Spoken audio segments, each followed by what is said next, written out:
This video is sponsored by Squarespace. So if you've been on Twitter, you may have seen these absolutely insane bulldog breeding posters which hype up new litters of puppies like it's a product launch. Venomline presents Champion Homicide x Champion Lil Ting. Pimpy meets Belle. Big Papa x Peaches. The Bully Merchant presents Reaper x Stella. Once you find yourself on the extreme bulldog breeding side of Instagram, it's kind of hard to stop falling down the rabbit hole. The hilarious action movie posters that look like fight announcements are just the start. Questions of ethics in regards to extreme dog breeding, the use of hypermasculine and alpha lingo to market designer dogs, presumably to people who watch a lot of Andrew Tate, and even the exploitation of innocent puppies. There's a lot to uncover behind the shady world of Instagram bully breeding, so let's dive in. If you need a website to advertise your bulldog breeding services, no, I'm just kidding, but if you do need a website, Squarespace is there for you. Squarespace has thousands of unique and stunning website templates which you can then customize, update content, and add features to fit your needs. You can make any Squarespace template do whatever you want, so your amazing and epic idea, brand, product, site, or project stands out online on every device. Squarespace is a brilliant solution for merch, whether you're a company, a small creator, or someone who just wants to sell silly t-shirts to friends. Design your products and production, inventory, and shipping are handled for you, saving you time and money. There are endless features for small businesses too. Whether you sell physical or digital products, Squarespace has the tools for you to start selling online or while looking sleek and professional. You can easily sell custom merch and create a passive income stream that engages your audience and scales your brand. And that's just the tip of the iceberg when it comes to all of the amazing and incredible things that Squarespace can do for you. Go to squarespace.com for a free trial, and when you're ready to launch, go to squarespace.com/izzies to save 10% off your first purchase of a website or domain. A big thank you to Squarespace for sponsoring the video, and now let's get back into the strange world of Instagram bully breeders.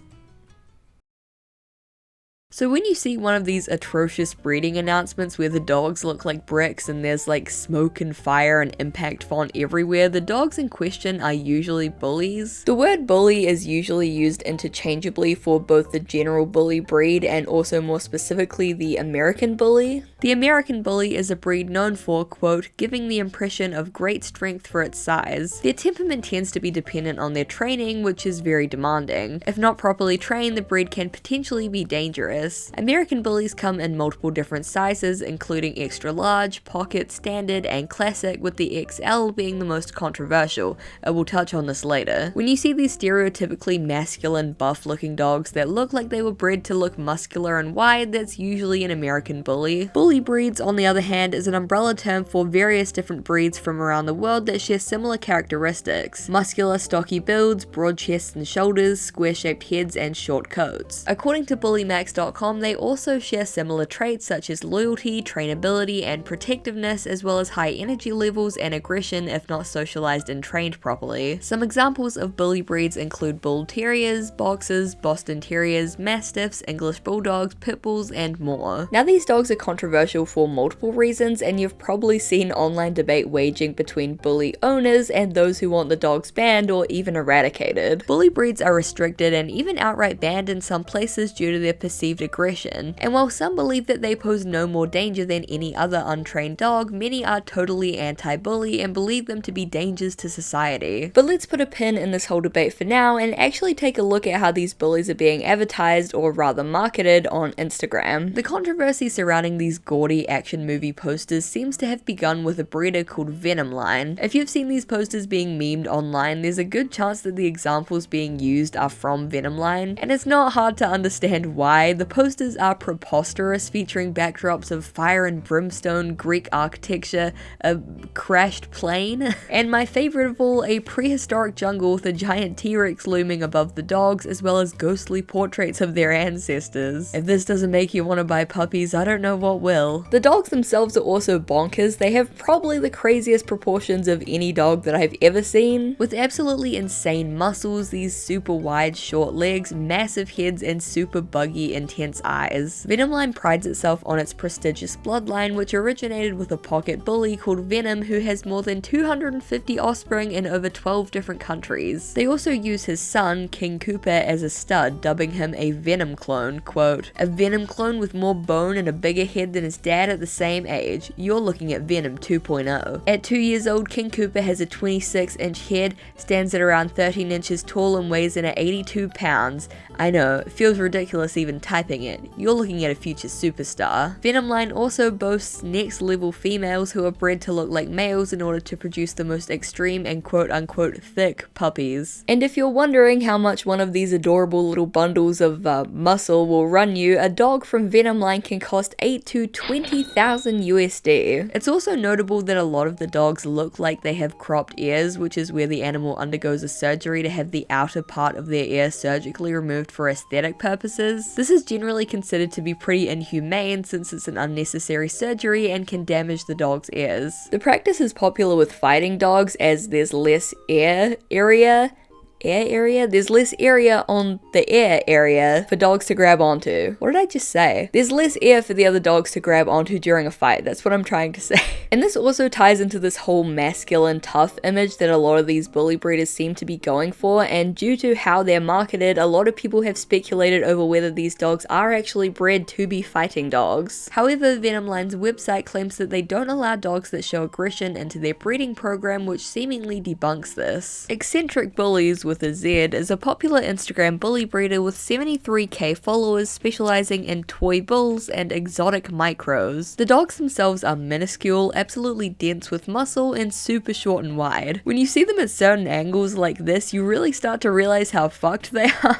Like, look at this thing. This page is also a great example of bully breeders leaning into this tough hype beast, almost like alpha male language to market and sell their dogs. One post advertising a new stud reads, "Florida's newest stud, Bully. Meet Florida's newest stud. Black excellence now owned by @eccentric bullies, who recently parted ways with their longtime stud G2. Now they're back with the new face of the program. Nano, bone, fronts, muscle tone, neck and shoulders, compact dome, res, full tail, and wand. Pedigree. Black excellence is off of the Little Fresh X Purple Rain collection. Lil Fresh bred back to his daughter. 2 times Lil Fresh, 2 times Bitcoin, 1 times Bumpy Johnson. With production on the ground already, Black excellence is looking to become one of Florida's top studs, now located in Tampa, Florida." Usually I like to read out the emojis in posts because I think it's funny, but there are literally so many goddamn emojis in this one post that it would be annoying to do that. Also, no, I don't know who Bitcoin or Bumpy Johnson are, and frankly, I don't want to know. This trend of hyping up new dogs like their sneaker drops and using this sort of alpha hype beast lingo is one that you'll see on a lot of other accounts. For example, the account AJ Finest Bullies, which actually breed French bulldogs rather than the typical American bullies, made a post reading, quote, "Another one, quality Frenchie Platinum, son of King Champagne, grandson of King Anubis, heavy DNA behind this boy. Thanks to my partner at Cal State Frenchies LA for helping produce this quality Frenchie. Teamwork make dream works."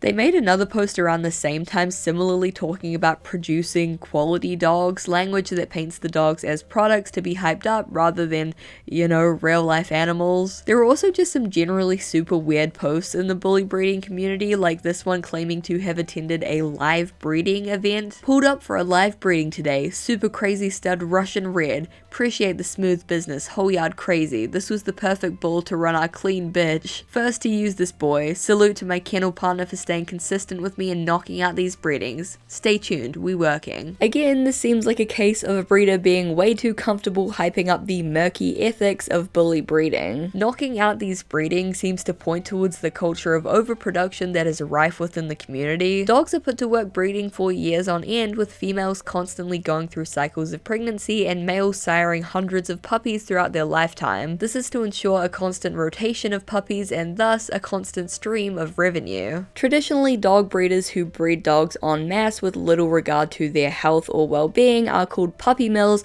and puppy mills are widely condemned. Am I saying that any of the bully breeders that we've talked about today, or any bully breeders in general, are puppy mills?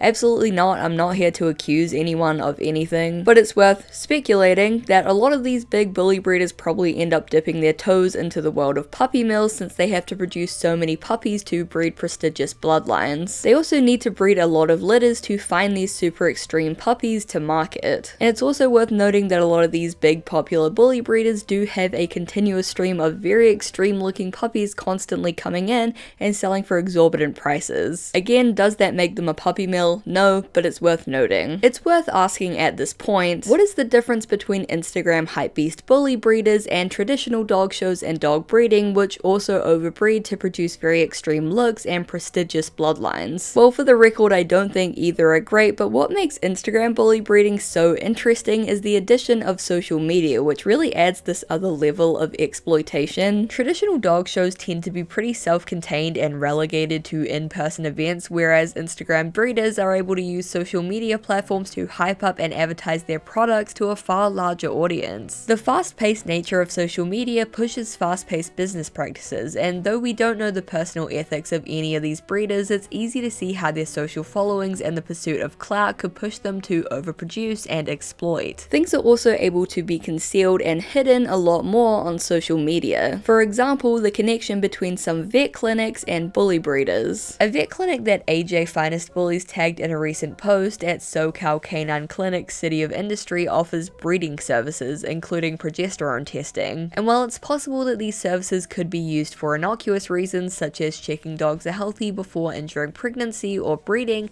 the hashtags, #Frenchies, #Bulldog, and #Frenchies of Instagram say otherwise. And this is where things get murky. This breeding services post was made as a collaboration between their vet Instagram and an account called @MuscleFrenchies, a private account with 17.4k followers. An account which, plot twist, is proudly and openly owned by SoCal Canine Clinic. MuscleFrenchies claims not to be selling anything, but still. The fact that a licensed vet clinic also owns and runs a popular bully breeding account means that at best they support potentially unethical dog breeding practices, and at worst they may turn a blind eye or even openly support unethical dog breeders who come to them for services. This is all alleged, of course, don't come for me, innocent until proven guilty, etc, etc, but what I'm trying to get at here is that the bully breeding side of Instagram goes all the way to the top. This is far from the only problematic thing about these muscled up bully breeders, and by that I mean that the dogs have muscles, not the breeders.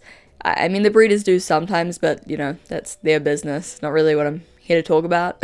Though the insane posters hyping them up are hilariously cringy and a sight to behold, if we look past that, there's actually a lot of ethical concerns around overpopulation. Breeding en masse as part of a breeding program or even puppy mill can contribute to the number of strays and euthanized dogs in shelters. Breeding to achieve certain characteristics or extreme features, as these bully breeders tend to do, can cause harm to the dogs. Dogs with extremely short or flat snouts often have breathing issues, and muscular issues can crop up among dogs with these warped proportions, giving them chronic pain in their jaws, backs, legs, and more. And these issues are often exacerbated when you start delving into the world of inbreeding, a practice often used to create quote-unquote purebred dogs with extreme features. Operation Pit Stop, a free spay and neuter program funded by community rescue groups, explains. Because bully breeds have such large litters, sometimes up to 14 puppies, they face housing discrimination, spend the longest time in shelters, and are the dogs most often euthanized. We are making Operation Pit Stop available in several communities to help put an end to overpopulation. As it's important to put an end to accidental litters, spaying or neutering will help your bully pup live a longer, healthier life. Thousands of bully breed puppies and adults are euthanized in shelters each week, and many languish in cages and others are unwanted and unloved strays. Another issue that Instagram influencer breeders seem to be unconcerned with is the practice of advertising dogs as products, as well as using high-value male marketing tactics to sell masculine or tough dogs, especially when bully breeds have historically been restricted and banned in certain areas due to their perceived danger. Bully breeders really do no favors for the breed by advertising them using this extremely tough and macho marketing. It just further stereotypes the breed as dangerous and is also just extremely goofy. This reputation for being dangerous originated with the bully's original descendants. From marinhumane.org, quote, "Bully dogs are descendants from crosses between ancient bulldogs and a variety of British Terriers. The crossing of the Bulldog and the British Terrier produced a breed called the Bull and Terrier that combined the muscle power and tenacity of the Bulldog with the Terrier's alertness, agility, and speed. The Bull and Terrier was a favourite of sporting enthusiasts in England during the early to mid 1800s. The dogs were prized for dog fighting, bull baiting, and badger baiting. On the topic of the modern day bully's reputation in the public eye, Wikipedia states that due to the size, strength, and aggression level of the American bully, legal controls over the ownership of the breed exist in several countries. The XL bully was responsible for 10 of the 19 deaths caused by dogs in the UK over the period between 2021 and 2023. And in December 2023, the UK government added the breed to the Dangerous Dogs Act 1991, making it illegal to sell, breed, abandon, or have a bully XL in public without a lead and muzzle in England and Wales. In the UK, police can seize unregistered banned dogs, and recently did so when an illegal bully farm was raided and dogs living in gross and abusive conditions were seized. Because of their controversial nature and the law surrounding them, XL bullies have become a political topic, with the Prime Minister of the United Kingdom, Rishi Sunak, sharing a video on Twitter condemning XL bullies and claiming that they're a danger to communities and children. And look, this doesn't mean that all bullies are dangerous. I know that this is a very contentious topic online and there are plenty of people on either side of the fence. No matter what I say here, I'm probably going to get very strongly worded angry comments from dog owners, so I just want to say I'm not a dog expert. But the general consensus seems to be that whether or not a dog is dangerous depends on training, socialization, and a bunch of other factors outside of the breed. Any large and strong dog can be dangerous in the wrong hands, but when trained properly they make great pets and companions. But the problem here is that these online bully breeders care more about financial gain and Instagram clout than advocating for proper training and care. They even encourage and reward aggressive behavior, as shown in this video posted by an XL bully breeder on Instagram with over 100k likes. Additionally, given how extreme many of these dogs are bred to look, as well as being advertised using badass impact font fire and smoke posters and given names like Savage, Rampage, and Homicide,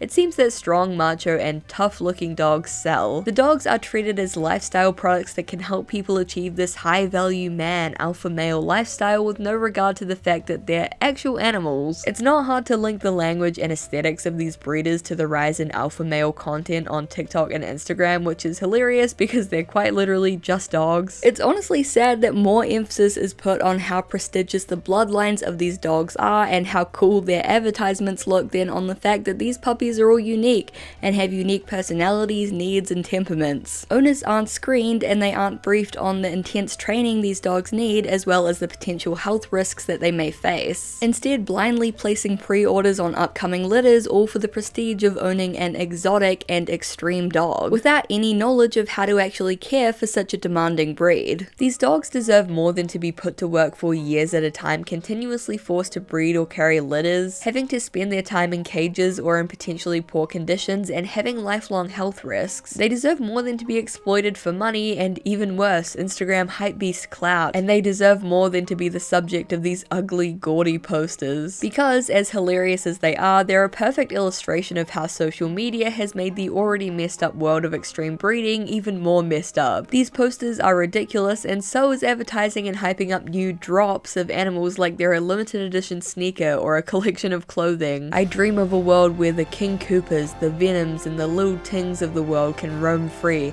and not have to be poster dogs for Instagram clout chasers. Thank you guys so much for watching. I really appreciate it. I really hope that you enjoyed the video topic. It's such a rabbit hole. It started with my editor Kay and me like talking about these insane, hilarious pitbull posters that we'd seen on Instagram, like hyping up the new litters and how ridiculous they were. And then it just kind of spiraled from there. My writer Hannah found so much stuff. It is such an insane rabbit hole, and once you start going down it, you just keep finding more and more bizarre things. It really is like a whole side of Instagram, and once you get onto it, it's kind of hard to get off because it's whack. I would love to hear your guys' thoughts in the comments as usual. What is your favorite breeding poster? Do you like the crash plane or the jungle design more? What one do you think is more effective in selling puppies? If you have any ideas for future video topics, definitely let me know in the comments. And yeah, thank you so much for watching. I really appreciate it, and I really hope to see you in the next one. Bye! A huge thank you to my Garfield overlords over on Patreon. Prides from Travelling Tavern, Meridia, Dr. Worm, Vivian Valencia, Bunzo, Jar the Bard, Zoe Mars, Sophie H, Thy Heavenly, Kia J. Parker, Hazy, Jet Secret, Oliver Brains, Blue Mayfeld, Katrina Likes 5e Stuff, Michelle Olsen, Matt LRJ, A Riddle Wrapped in an Enigma Hidden by Question Mark, Doug, Dana Homegardner, Xavier Araujo, Helm Hamburger Hand, Dozo Blint, Sheriff Whiskey, Astrian Vortex, Jesse Chisholm, and Lee XX. Thank you guys so much for supporting me. It means the world. If you want to join these guys over on Patreon, the link will be in the description. And yeah, thank you so much for watching, and I really hope to see you in the next one. Bye!